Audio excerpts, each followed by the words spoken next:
Hi, welcome back to my channel after a long period of time. I hope you all are doing great. Today I have come with another beautiful short story from Dubliners. It is Araby. I think I mean, not all, but you must have heard of this short story. But let me just read it out once again with you all because I like this short story a lot. It makes you think. Let's start. Araby. North Richmond Street, being blind, was a quiet street except at the hour when the Christian Brothers School set the boys free. An uninhabited house of 2 stories stood at the blind end, detached from its neighbors in a square ground. The other house of the street, conscious of decent lives within them, gazed at one another with brown, imperturbable faces. The former tenant of our house, a priest, had died in the in the back drawing room. Air, musty from having been long enclosed, hung in all the rooms, and the west room behind the kitchen was littered with old useless papers. Among these, I found a few paper covered books, the pages of which were curled and damp. The Abbot by Walter Scott, The Devout Communicant, and the Memories of Vidocq. I liked the last best because its leaves were yellow. The wild garden behind the house contained a central apple tree and a few straggling bushes, under one of which I found the late tenant's rusty bicycle pump. He had been a very charitable priest. In his will, he had left all his money to institutions and the furniture of his house to his sister. When the short days of winter came, dusk fell before we had well eaten our dinners. When we met in the street, the houses had grown sombre. The space of sky above us was the color of ever-changing violet, and towards it the lamps of the street lifted their feeble lanterns. The cold air stung us, and we played till our bodies glowed. Our shouts echoed in the silent street. The career of our play brought us through the dark, muddy lanes behind the houses, where we ran the gauntlet of the row, where we ran the gauntlet of the rough tribes from the cottages to the back doors of the dark, dripping gardens, where odors arose from the ash pits, to the dark, odorous stables where a coachman smoothed and combed the horse or shook music from the buckled harness. When we returned to the street, light from the kitchen windows had filled the areas. If my uncle was seen turning the corner, we hid in the shadow until we had seen him safely housed. Or if Manga's sister came out on the doorstep to call her brother into his tea, we watched her from our shadow pier up and down the street. We waited to see whether she would remain or go in, and if she remained, we left our shadow and walked up to Manga's steps resignedly. She was waiting for us, her figure defined by the light from the half-open door. Her brother always teased her before he obeyed, and I stood by the railings looking at her. Her dress swung as he moved her body, and the soft rope of her hair tossed from side to side. Every morning I lay on the floor in the front parlor watching her door. The blind was pulled down to within an inch of the sash so that I could not be seen. When she came out on the doorstep, my heart leaped. I ran to the hall, seized my books, and followed her. I kept her brown figure always in my eye, and when we came near the point at which our ways diverged, I quickened my pace and passed her. This happened morning after morning. I had never spoken to her except for a few casual words, and yet her name was like a summons to all my foolish blood. Her image accompanied me even in places the most hostile to romance. On Saturday evenings, when my aunt went marketing, I had to go to carry some of the parcels. We walked through the flaring streets, jostled by drunken men and bargaining women, amid the curses of laborers, the shrill litanies of shop boys who stood on guard by the barrel of pigs' cheeks, the nasal chanting of street singers who sang a come all you about O Don Van Rosa, or a ballad about the troubles in our native land. These noises converged in a single sensation of life for me. I imagined that I bore my chalice safely through a throng of foes. Her name sprang to my lips at moments in strange prayers and praises which I myself did not understand.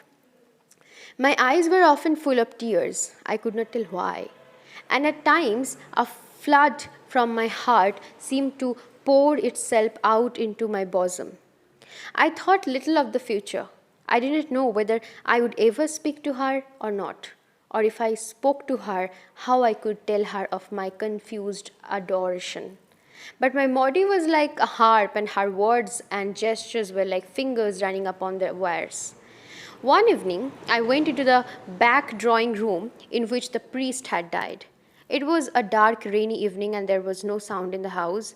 Through one of the broken panes, I actually heard the rain impinge upon the earth, the fine, insistent needles of water playing in the sodden beds. Some distant lamp or lighted window gleamed below me. I was thankful that I could see so little. All my senses seemed to desire to veil themselves, and feeling that I was about to slip from them, I pressed the palms of my hands together until they trembled, murmuring, oh love, many times. At last she spoke to me. When she addressed the first words to me, I was so confused that I didn't know what to answer. She asked me, was I going to Araby? I forgot whether I answered yes or no. It would be a splendid bazaar, she said she would love to go. And why can't you? I asked. While she spoke, she turned a silver bracelet around, like round and round her wrist. She couldn't go, she said, because there would be a retreat that week in her convent. Her brother and two other boys were fighting for their caps, and I was alone at the railings. She held one of the spikes, bowing her head towards me. The light from the lamp opposite our door caught the white curve of her neck, lit up her hair that rested there, and falling, lit up the hand upon the railing. It fell over one side of her dress and caught the wide border of her petticoat just visible as she stood at ease. It is well for you, she said. If I go, I said, I will bring you something. What innumerable follies laid waste my waking and sleeping thoughts after that evening. I wish to annihilate the tedious intervening days. I shaped against the work of school, at night in my bedroom and by day in the classroom. Her image came between me and the page I strove to read. The syllables of the word Araby were called to me through the silence in which my soul luxuriated and cast an eastern enchantment over me. I asked for leave to go to the bazaar on Saturday night. My aunt was surprised and hoped it was not some free mansion affair. I answered few questions in class. I watched my master's face pass from amiability to sentences. He hoped I was not beginning to idle. I could not call my wandering thoughts together. I had hardly any patience with the serious work of life, which, now that it stood between me and my desires, seemed to me child's play, ugly, monotonous child's play. On Saturday morning, I reminded my uncle that I wished to go to the bazaar in the evening. He was fuzzing at the hall stand looking for the hat brush and answered me cartly, like, "Yes, boy, I know." As he was in the hall, I could not go into the front parlor and lie at the window. I left the house in bad humor, and walked slowly towards the school. The air was pitilessly raw, and already my heart misgave me. When I came home to dinner, my uncle had not yet been home. Still, it was early. I sat staring at the clock for some time, and when its ticking began to irritate me, I left the room. I mounted the staircase and gained the upper part of the house. The high, cold, empty, gloomy rooms liberated me, and I went from room to room singing. From the front window, I saw my companions playing below in the street. Their cries reached me weakened and indistinct, and leaning my forehead against the cool glass. I looked over at the dark house where she lived. I may have stood there for an hour, seeing nothing but the brown clad figure cast by my imagination, touched discreetly by the lamplight at the carved neck, at the hand upon the railings, and at the border below the dress. When I came downstairs again, I found Mrs. Marsher actually sitting at the fire, and she was an old, garrulous woman, a pawnbroker's widow who collected used stamps for some pious purpose. I had to endure the gossip of the tea table. The meal was prolonged beyond an hour, and still my uncle did not come. Mrs. Marshall stood up to go. She was sorry she could not wait any longer, but it was after 8 o'clock, and she did not like to be out late, as the night air was bad for her. When she had gone, I began to walk up and down the room, clenching my fists. My aunt said, "I am afraid you may put off your bazaar for this night of our Lord." At 9 o'clock, I heard my uncle's, latchkey in the hall door. I heard him talking to himself, and heard the hall stand rocking when it had received the weight of his overcoat. I could interpret these signs. When he was midway through his dinner, I asked him to give me the money to go to the bazaar. He had forgotten. "The people are in bed and after their first sleep now," he said. I did not smile. My aunt said to him energetically, "Can't you give him the money and let him go? You have kept him late enough as it is." My uncle said he was very sorry he had forgotten. He said he believed in the old saying, "All work and no play makes Jack a dull boy." He asked me where I was going, and when I had told him a second time, he asked me did I know the Arab's farewell to his steed. When I left the kitchen, he was about to recite the opening lines of the piece to my aunt. I held a florin tightly in my hand as I strode down Buckingham Street towards the station. The sight of the street thronged with buyers and glaring with gas recalled to me the purpose of my journey. I took my seat in a third-class carriage of a deserted train.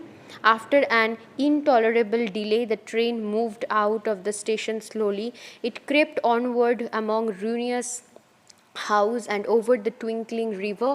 At Westland Row station, a crowd of people praised to the carriage doors, but the porters moved them back, saying that it was a special train for the bazaar. I remained alone in the bare carriage. In a few minutes, the train drew up beside an improvised wooden platform. I passed out on the road and saw by the lighted dial of a clock that it was 10 minutes to 10. In front of me was a large building which displayed the magical name.